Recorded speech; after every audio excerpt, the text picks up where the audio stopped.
Hello student, in this video we will discuss about the second law of thermodynamics.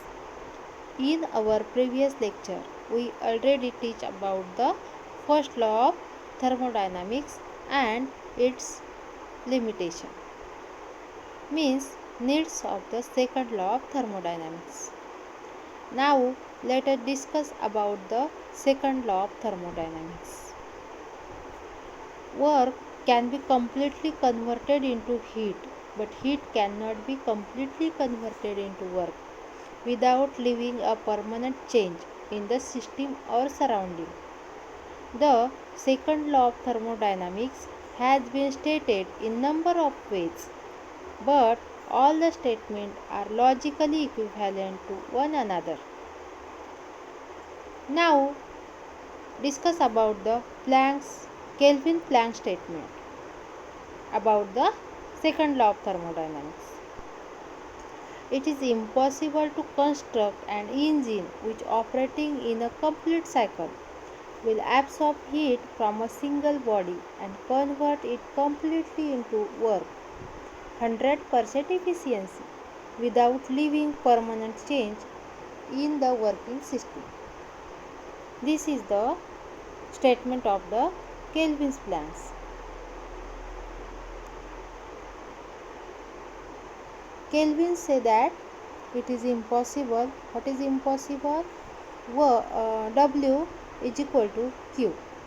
W is the work done and Q is the heat. Here W is not equal to the Q, means 100% efficiency not done in this statement. Now second statement of the second law of thermodynamics. Classis statement.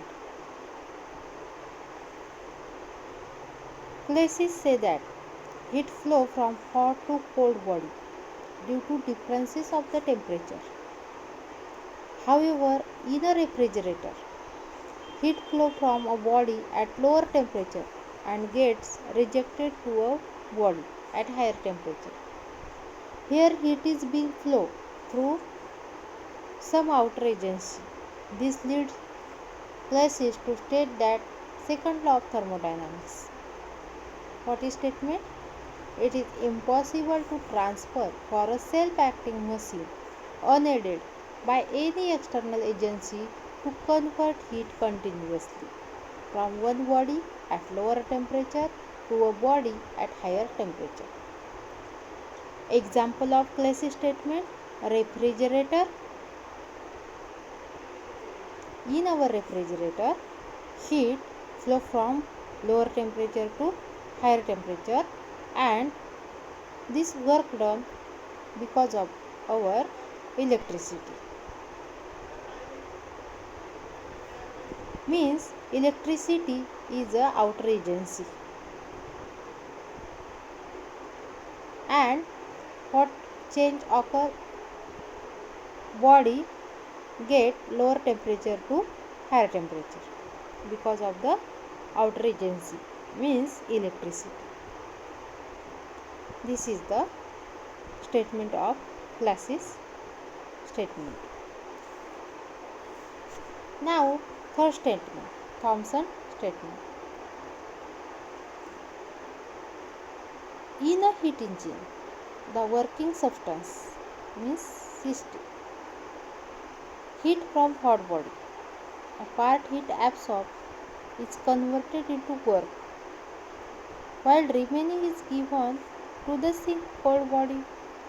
No engine has so far been constructed which continuously take heat from single body and change the whole of it to work, making any changes in the system.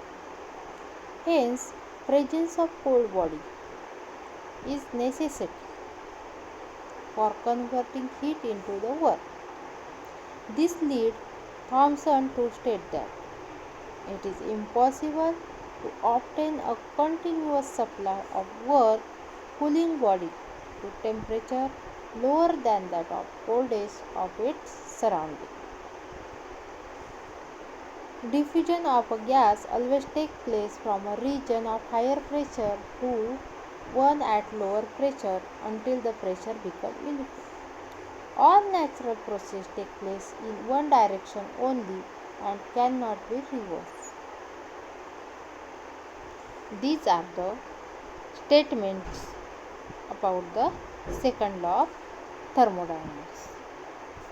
Thank you, student.